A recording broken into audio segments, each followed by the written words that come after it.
right back. This is Boomer Life on CL650.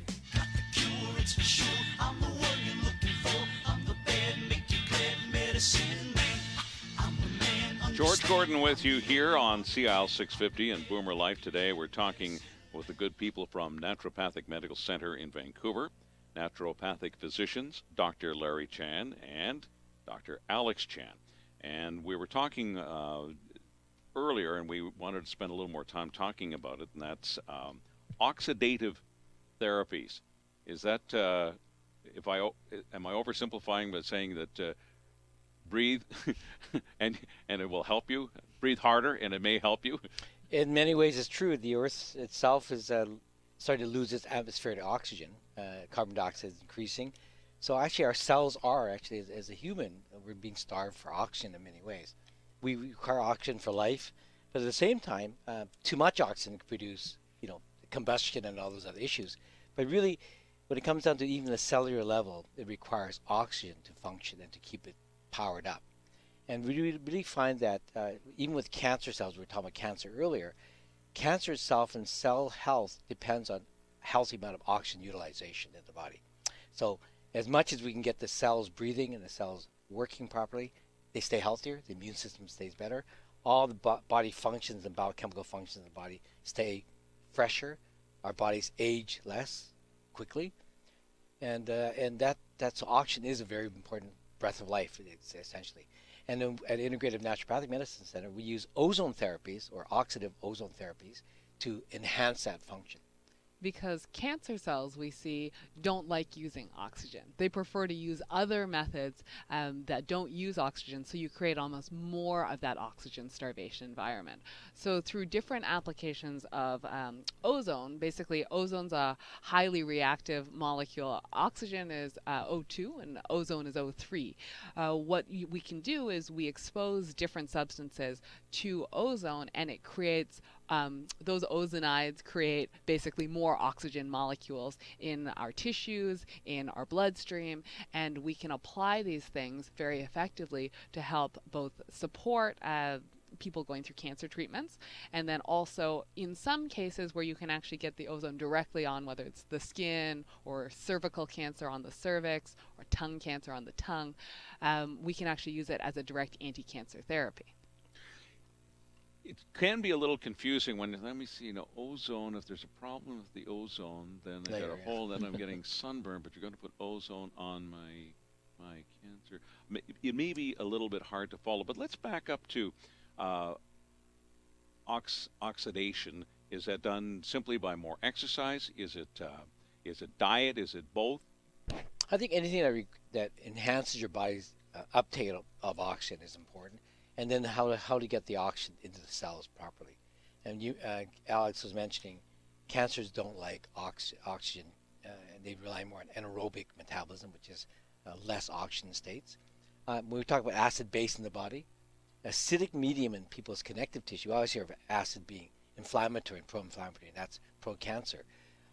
In the acidic individual, due to poor diet or stress, when your tissues become acidic, it's a low oxygen state.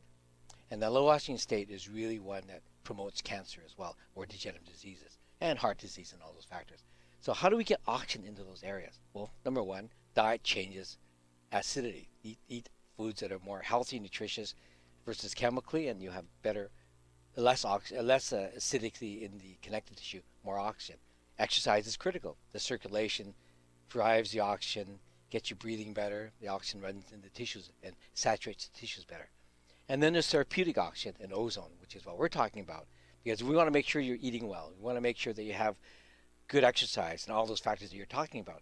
But we want to use oxygen and ozone in particular in your body, in your blood, or in your tissues to create a healing effect. And that's the power of ozone therapies at our clinic. So. And the reason that there's oftentimes this confusion of why are we talking about ozone if we want oxygen, which I think was the question you were just about to ask me, George, is because ozone is a much more unstable molecule. It can actually go create more oxygen in your tissues. Versus if I just give you oxygen, Oxygen's really happy just to stay by itself bound together. So if I gave you oxygen, it doesn't actually help to oxygenate your tissues. I need to give you something that'll actually go create more oxygen in your bloodstream, in your tissue where I need it. And that's the difference. That's why we can't just give you oxygen to get more oxygen in the tissues. We need to give you something that reacts to create more oxygen in the tissues, and that in this case would be ozone.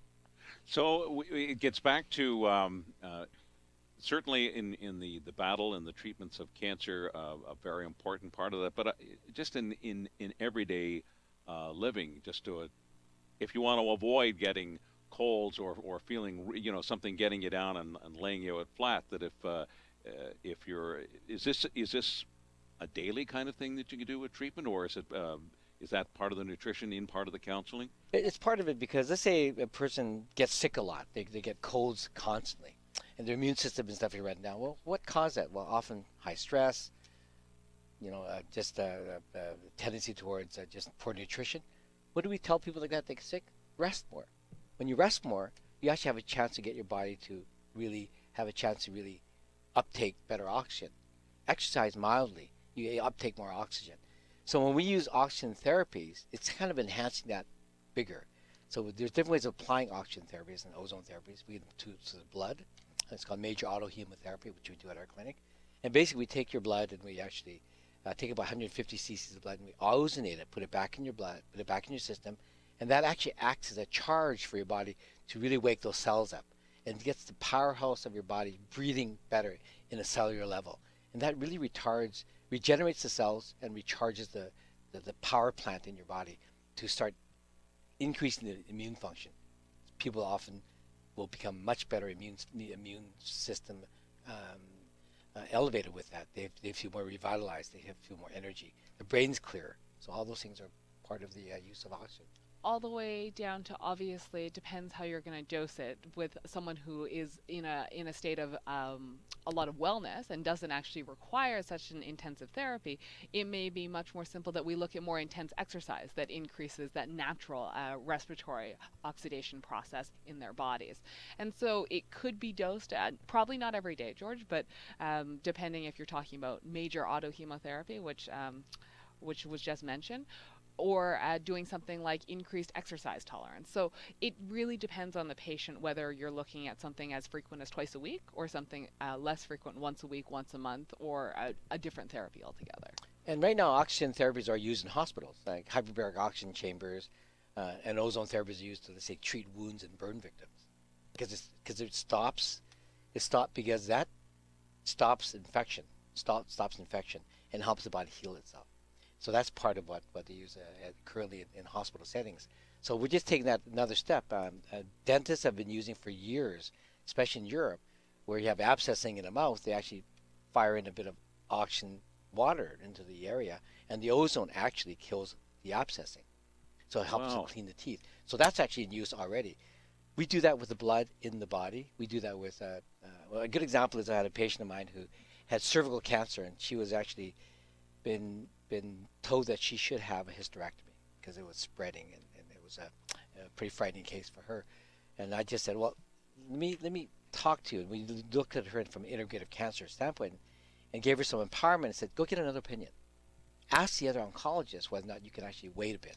So she did, and the other oncologist says, yeah, you can wait a few months and a year. We'll see what happens. So we took her. We actually gave her a complete integrative program with diet and everything else. But the key thing for her was using ozone therapy. We applied it directly into her vaginal area and directly on the cervix as an ozone gas. And 3 months later, 6 months later, all the cells are clear. She's been healthy for the last 10 or 15 years. So those are things that we kept the person from getting hysterectomy and with a life-threatening disease. And using ozone was a direct effect in killing the cancer cells in that case. And there to me is a clear example of how you worked in harmony, a collaborative effort with the allopathic medicine. You checked, it wasn't us or them. Mm-hmm. It was, go and ask that second oncologist if you could wait and try something else. And the outcome is better for everybody. Absolutely. Exactly. And we did that partly because I wanted to cover my behind as well to make sure that they're going to be safe. And, right. And really we want the patient to feel empowered, not disempowered. Right. Once we put them in a position of advocate, you know, we're heading off against the other allopathic physician head to head, the patient gets lost in the process. Well, it's and you know, I've been going to doctors since I was quite small, but I still don't understand what they're telling me sometimes. And I think that's important is understanding the process. And at the Integrative Center, the naturopaths are helping you understand what you are going through, how you can help yourself, what else is coming, collaboration with allopathic. It sounds like a very, very open door system. It's definitely truly a team approach, and it really is creating a specialized program with the patient at the center. So that person gets to choose what they want to do and has all the options explained to them clearly, so they don't feel like they just have no idea what choices they're actually making. And then using all of the different pieces, whether it's what we talked about with some of the specialized therapies like insulin potentiation or ozone therapy, or just simple things like diet, nutrition, natural supplements, and any of the other things that we offer at our clinic, including acupuncture, really tying all of those things together for their best health. Yeah, how do you balance the triad of health? Mental, physical, and biochemical. We have to look at all sides, 3 sides of the triangle. More information at integrative.ca.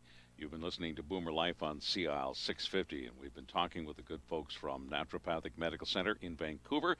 Our naturopathic physicians, Dr. Alex Chan and Dr. Your first name has slipped me. How could that happen? When my daughter's here, it's always like that. It's Dr. Larry Chan. Well, okay. Dr. Larry Chan, thank you so much.